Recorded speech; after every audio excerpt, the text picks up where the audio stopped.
And good morning. It's early. Welcome back. Racing in the Draft. My name is Mark, and we are headed to Echo Park. But it's going to be sunny. It's going to be hot.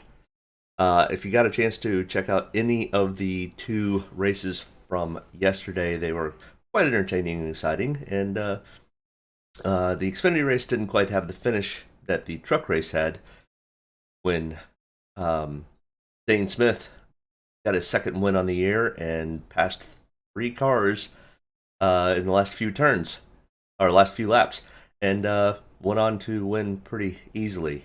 But quite exciting, lots of controversy. Guess who was in the middle of controversy? Yep, Kyle Busch. Go figure. But, I mean, I don't blame him. He kind of got shafted on that. But that's part of racing. The Xfinity race kind of ended the way I thought it would end, with AJ Allmendinger getting the win. And qualifying didn't quite go as planned for some drivers, and went really well for some other drivers that I thought might have a decent shot before they started practicing and qualifying, just because they've been running really well this year so far. Either way, I'm going to try to keep this as short as I can, but and to the point.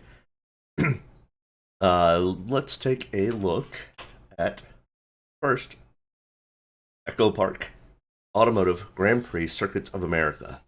This is, like you can see, a road course type.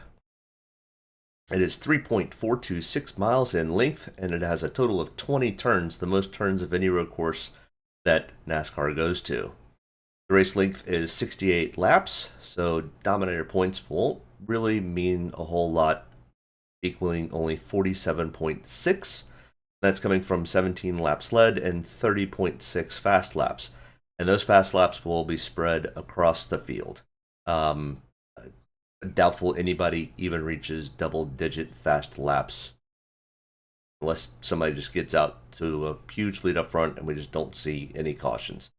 That'll be the case with this car. It's really finicky. It's loose on entry. It's loose on exit. It's loose in the middle of the turns. So I expect probably a fair amount of cautions with this car. I think they will take their time, hopefully at the beginning, but that turn one is interesting. Coming up that 13-story hill and turning hard left over 90 degrees.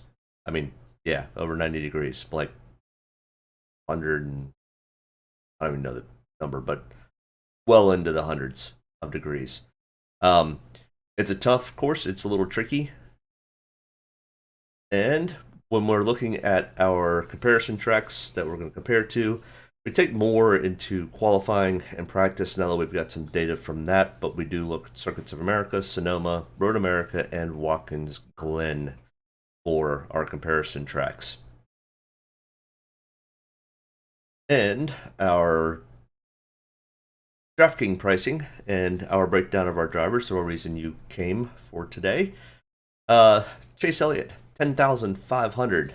I'm not going to go over all of his road course stats or any of the drivers' road course stats and things of that nature. I'm really going to concentrate on where he is starting and ownership, because that's going to be the biggest difference on place differential and finishing position. Like I said, Dominator points won't really mean a whole lot. I mean, it will give some drivers a few points, but nothing like moving from, like AJ Allmendinger, from 20th to potentially the top 5. I mean, it's 15 points, plus getting into the top 5 gives him 30 or 40 points, puts him close to 50.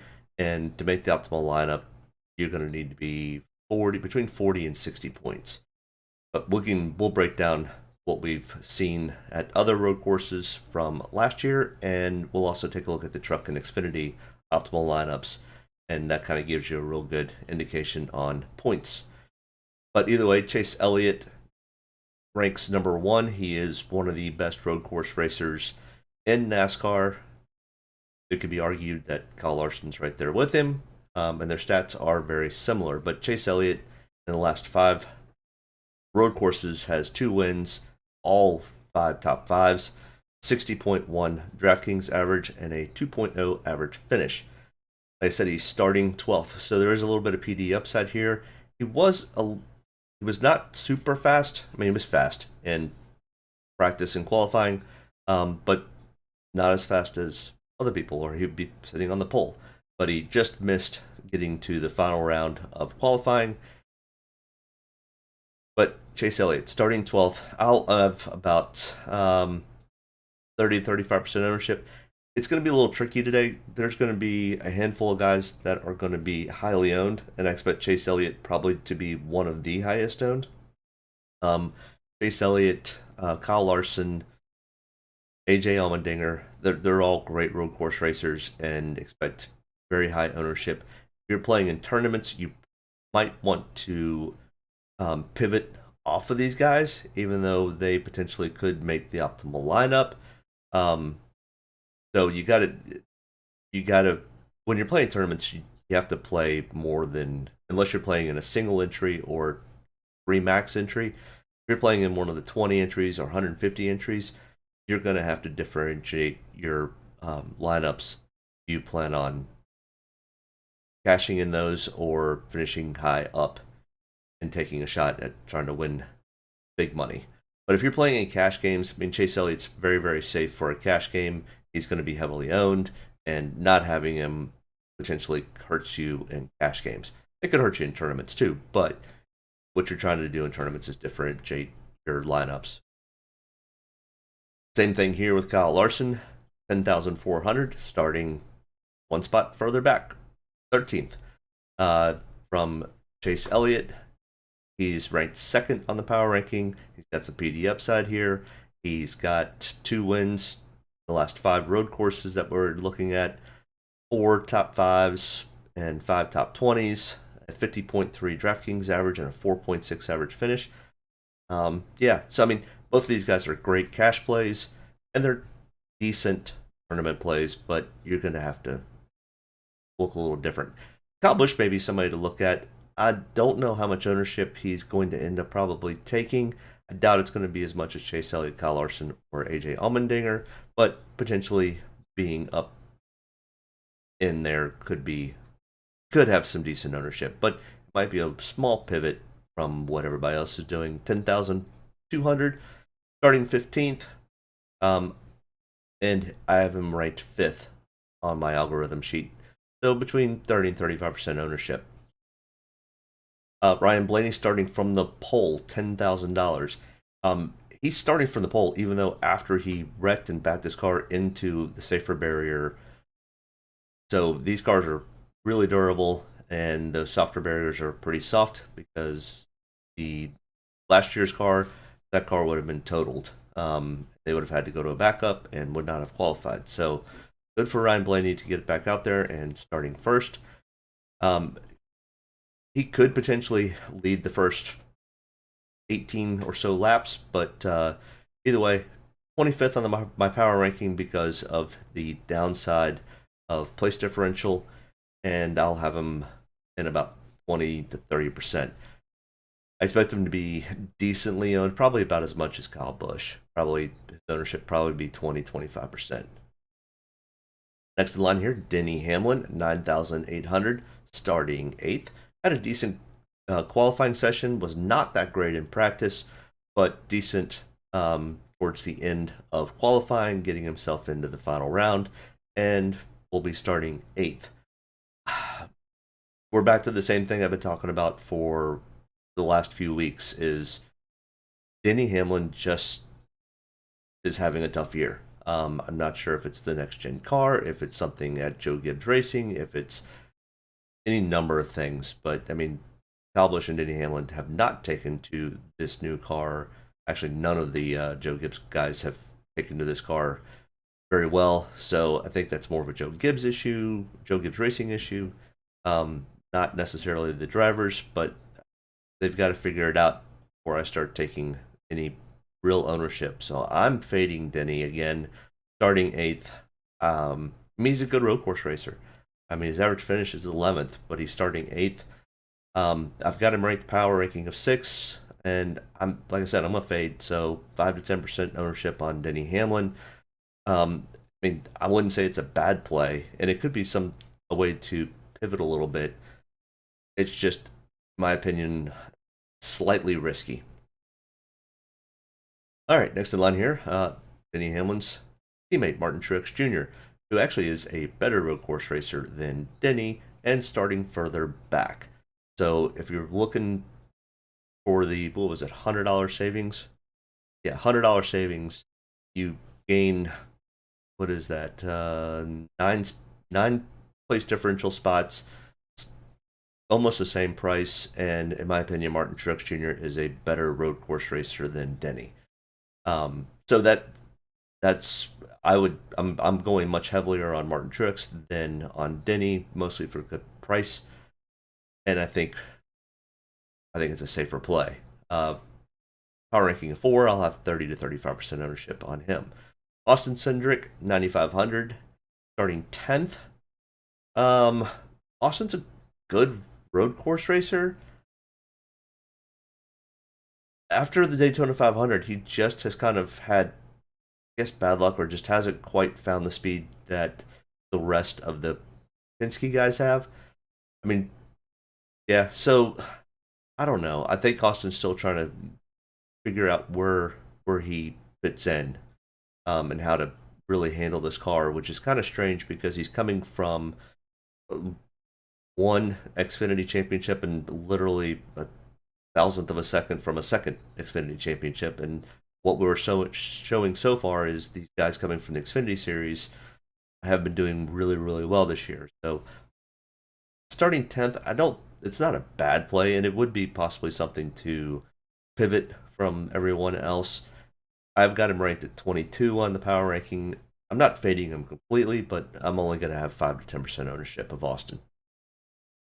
William Byron, he'll be somebody else that will be heavily owned because of his win last week, and he's actually got some PD upside here, starting 24th, which turns me a little bit that they don't have quite the speed that they're looking for, but it is a long race, 64 laps around this place at 4 miles. It takes a long time. If you watched the Xfinity or truck race, they were some long races. When you go, oh, it's only 64 laps, it's going to be a quick race. No, these races are long. And cautions, a caution lap takes 5 minutes, 10 minutes. It's crazy. But either way, 9,300 for William Byron. I like his PD upside here. I am going to be fairly, I'll have a decent amount of William Byron, 20 to 25%, or 25 to 30%, and power ranking of 7, mostly because of starting. Next in line here, Joey Logano, 9,100, starting 6th. Showed decent speed in practice.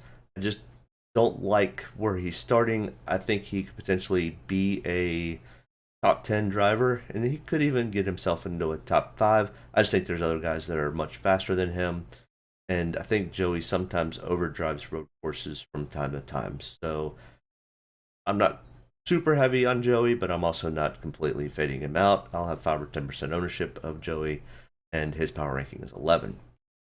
Christopher Bell, kind of the same thing. I think he kind of outkicked his Joe Gibbs coverage here. Starting 7th, starting a little too high up for me. Christopher Bell's won a road course before, at Daytona.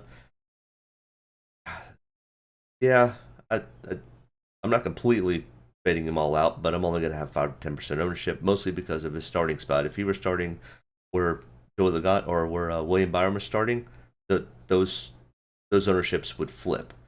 So I'll take William Byron coming from 24th, then Christopher Bell starting 7th, hence the 19th on the power ranking, and 5 to 10% ownership. Chase Briscoe, 8,900. Decent little road course racer. He's got some PD upside here and showed pretty good speed during practice. Power ranking of 8th, 15 to 20% ownership. I mean, as you can see from his stats, in the last 5 road courses, he's got 4 top 20s, 3 top 10s, starting 14th. I mean, there's some PD upside here, and he's having a really, really good year. So, along with Cole Custer, his teammate, I think the two of them from Stewart-Haas could easily find themselves top 10s, if not even top 5s, or vying for the win. So I got some decent ownership, 15 to 20% of Chase Briscoe. AJ Allmendinger, the Dinger, the Road Course Ringer, $8,800 starting 20th. PD upside, lots of PD upside here. He does have 3 starts out of the last 5 that we're comparing. He does have a win that came from the Indy Road Course, 2 top 5s, 2 top 10s, 2 top 20s out of 3 starts. Average finish of 12.8. I'll have 35% ownership, but once again, he will be heavily owned, especially winning the Xfinity race yesterday. Gave him a lot of experience, more experience at this track. Not that AJ Allmendinger needs experience at road courses, but either way. Power ranking of 3, 30 to 35% ownership is what I'm looking at doing. He's probably going to have 40 or 45 or 50% ownership starting in 20th. Yeah, most of the field is going to be very heavy on AJ, Chase Elliott, and Kyle Larson. Alex Bowman, who ran a really, really good race yesterday in the Truck Series until he had a little bit of damage and then also ran out of fuel. So he had a really good race going, led some laps, raced really hard up front, lots of track experience.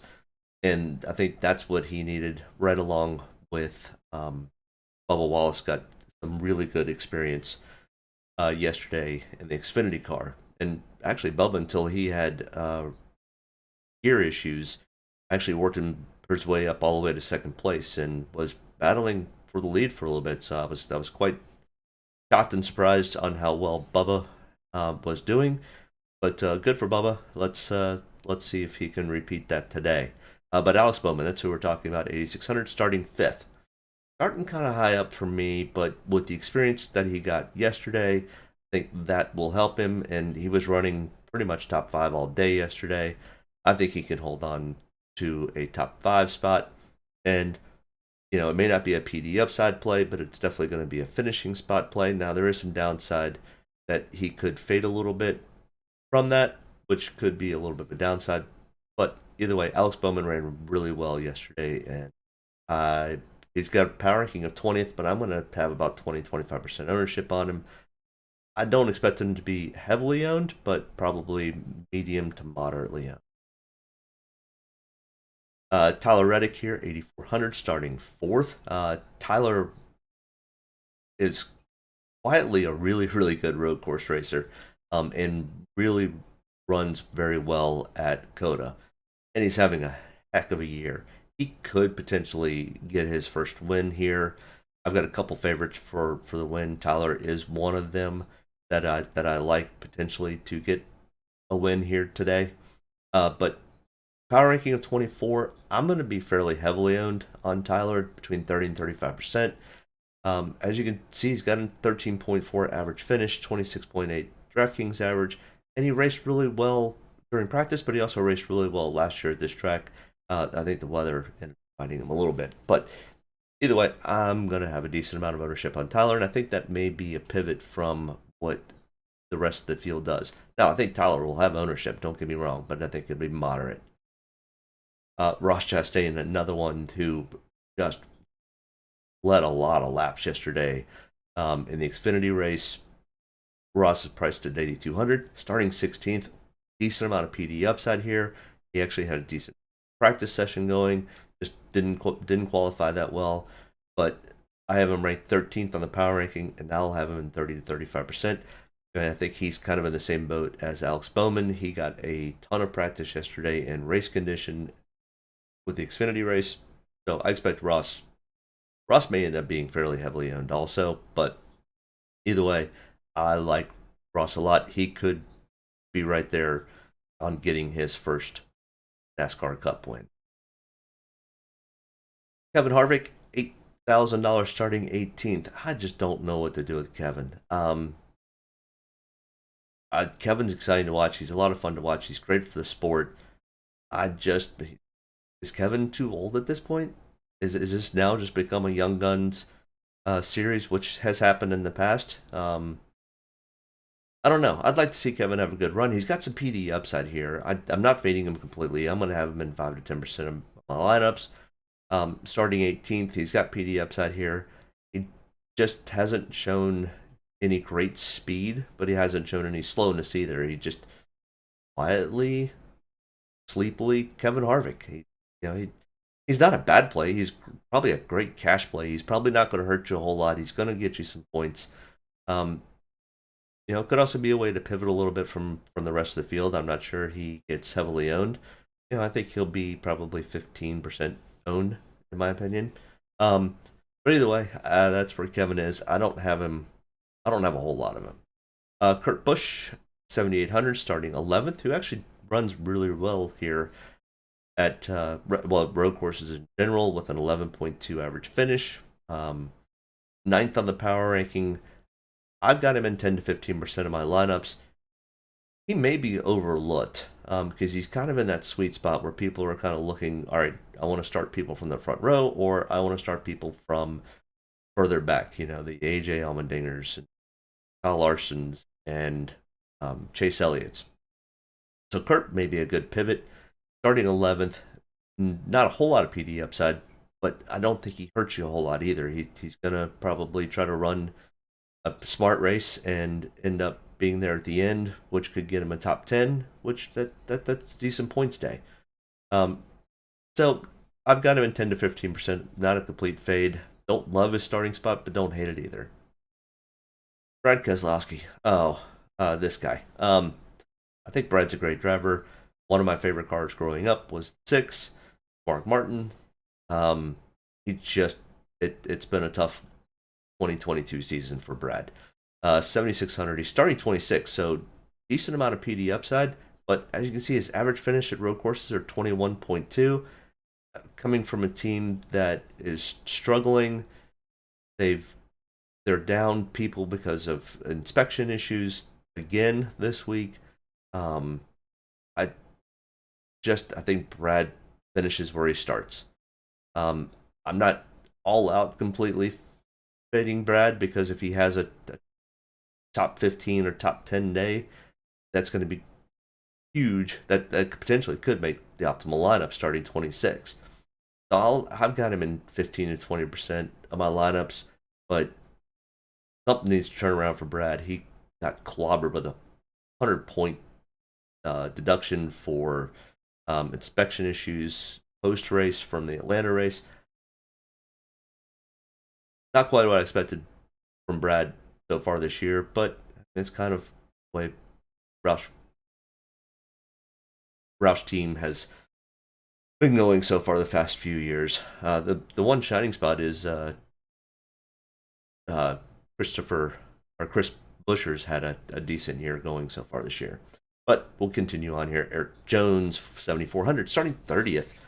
Lots of PD upside potential here. He averages a 16th place average finish at road courses in the last 5.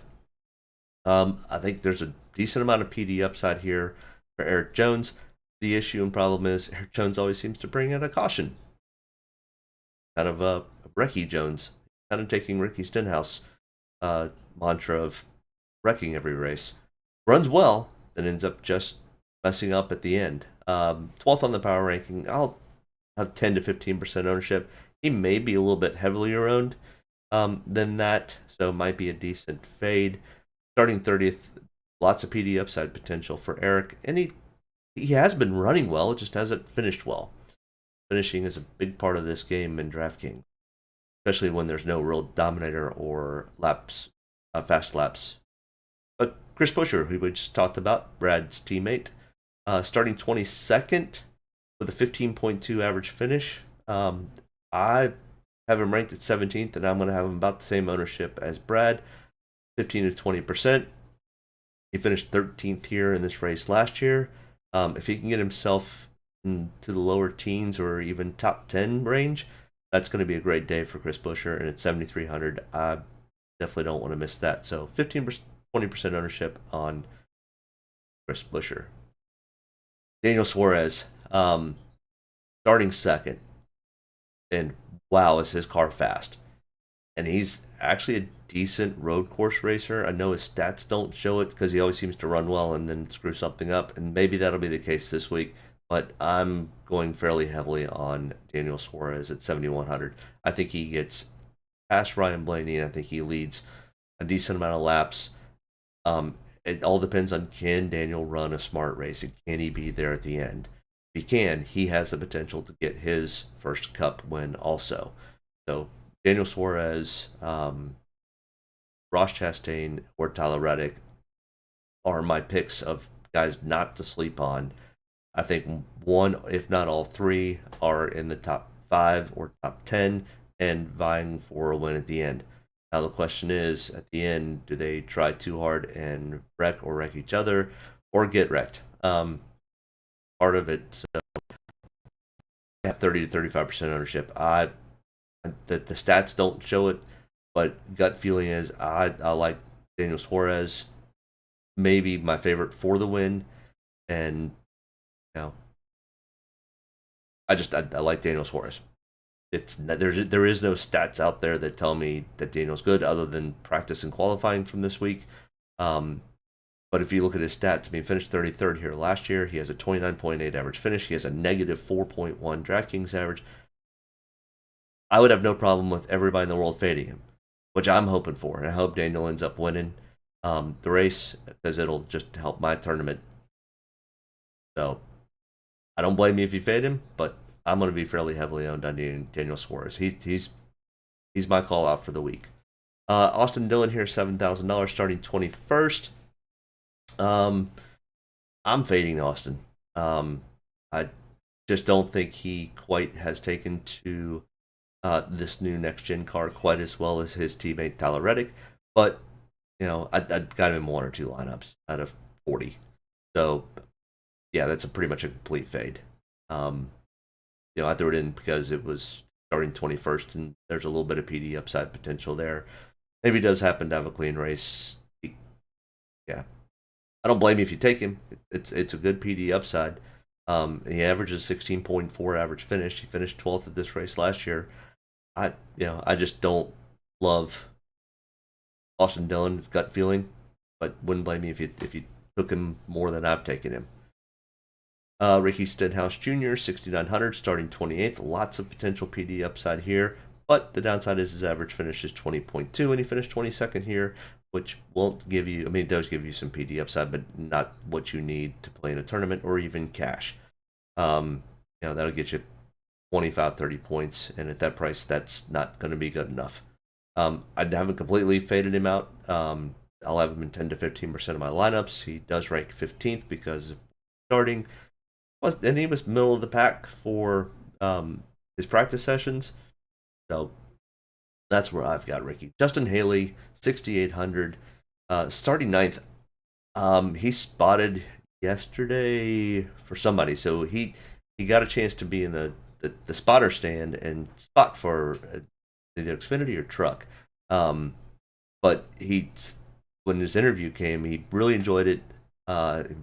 Learned a lot from spotting, which is kind of interesting. But you get to see kind of a different view of what you do on a daily basis, and got to watch the fast guys run different lines. And so he says he learned a lot. Starting 9th, he practiced and qualified really well. I don't love his starting spot, hence his power ranking of 31 now. I've got him in 5 to 10% of my lineups, haven't faded him completely. His teammate is AJ Allmendinger, and if he follows any of what AJ tells him, could end up finishing fairly well. So I'm going to fade him. I just don't like him as much as everyone else.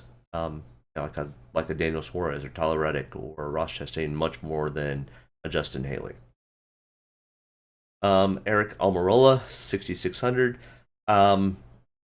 He's not that great of a road course racer. He's raced really well this year. Made the optimal lineup 3 times, but I'm fading Eric. Even starting 25th, it's not. He's gonna finish where he started, in my opinion. So, not a complete all-out fade. I'll have him in a handful of lineups at most, 0 to 5%, 26 on the power ranking. Bubba Wallace, who actually ran really well yesterday, as I said earlier, 6,400, starting 23rd. There is some PD upside here, but if you look at his average finish, 22.6. I think he improves on that. I think he ends up in the teens, but high teens. And that's if keep himself clean, and he doesn't have mechanical issues on that car. 33 on the power ranking. I'm going to have him in 5 to 10% of my lineups just because I don't want to all out fade Bubba. But I wouldn't blame you if you said, heck no, I'm not touching him, or if you went heavier on him. Bubba's, do what you want with Bubba. 6,400 is a decent price, but I think he improves his finishing position 5 to 6 spots, which won't get you enough to get the optimal lineup, but could be an interesting play. Michael McDowell, 6,200, actually is a decent road course racer. I know his stats don't completely say that on here. He's kind of like the other ones. He races really well and then just fades at the end. They can just figure out how to get over that hump, and maybe this next gen car helps him do that. 27th, I probably going to be overweight from the field on Michael. I have him 16th on the power ranking, and I'll have him in 10 to 15% of my lineups. He finished 7th here at this race last year, so we'll see. Cole Custer, one of my other favorites, super fast during practice and qualifying, super fast yesterday in the Xfinity race. Xfinity or truck race, he was either way. He was fast yesterday during practice. He was fast during the race yesterday. I expect Cole Custer to continue that trend this weekend. I've got him right there with Daniel Suarez and Tyler Reddick and Ross Chastain. Those four could easily finish 1, 2, 3, 4. Or maybe even one of the top guys comes up and wins the race, but those other 4 guys are battling with them. I expect Cole Custer to have a decent day. Did finish 36 after he just creamed Martin Truex Jr. last year at this track, but that was a weather issue. He couldn't see anything. Nobody could see anything. It was literally driving into a marshmallow.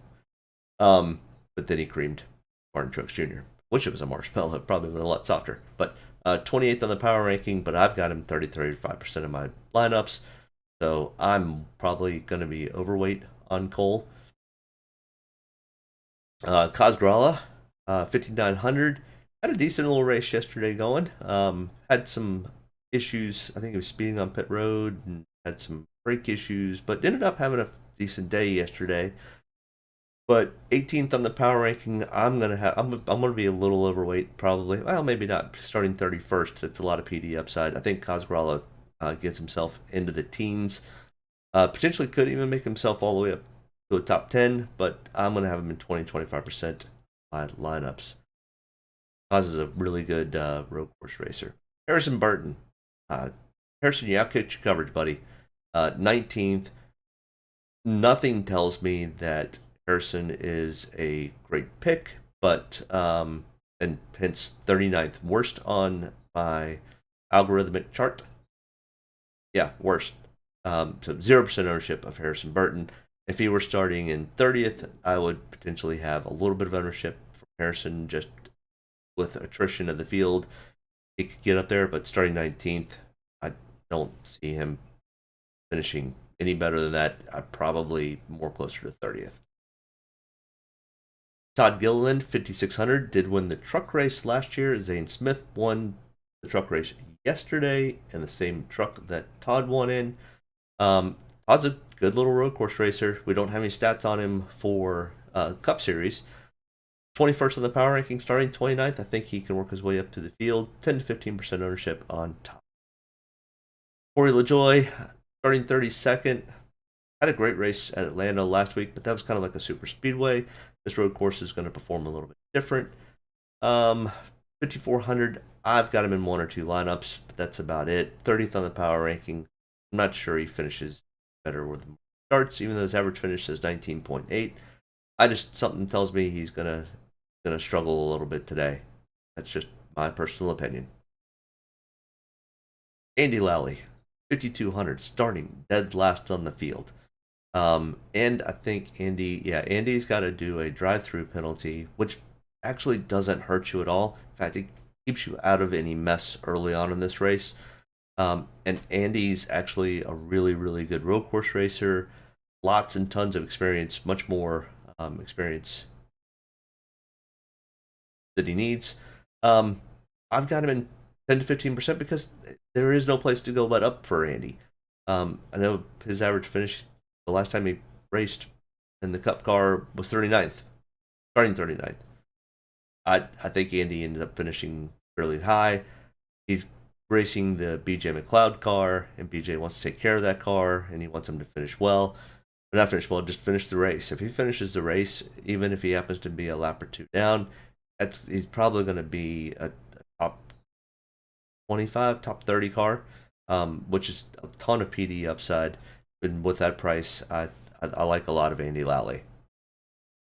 Ty Dillon, 5,200, starting 33rd with an average finish of 23.5 at road courses. I've got a decent little ownership of Ty Dillon. That's he's somebody that we could definitely pivot from and give us some differentiating lineup. 21st on the power ranking, 10 to 15%. I like his starting lineup is the biggest thing. If Ty can just run a clean race, he could easily have himself a potentially top 20. So a lot of PD upside for Ty. Joey Hand, man, he was fast yesterday in practice, and then the tire just separated on him. It was really, really strange. There was no footage of him flat spotting it earlier, but starting 38th, it's kind of the same thing as Andy Lally. Joey Hand has actually been hired. I heard this yesterday on the broadcast. Joey Hand was hired as a road course expert and road course coach, a road course racer coach for Ford. So he's been working with all of the Ford drivers on road course racing. So he's actually going to have a shot at doing it himself. Put your money where your mouth is, kid. That kid, he's a little bit older, but either way, he's younger than I am. Joey Hand starting 38th.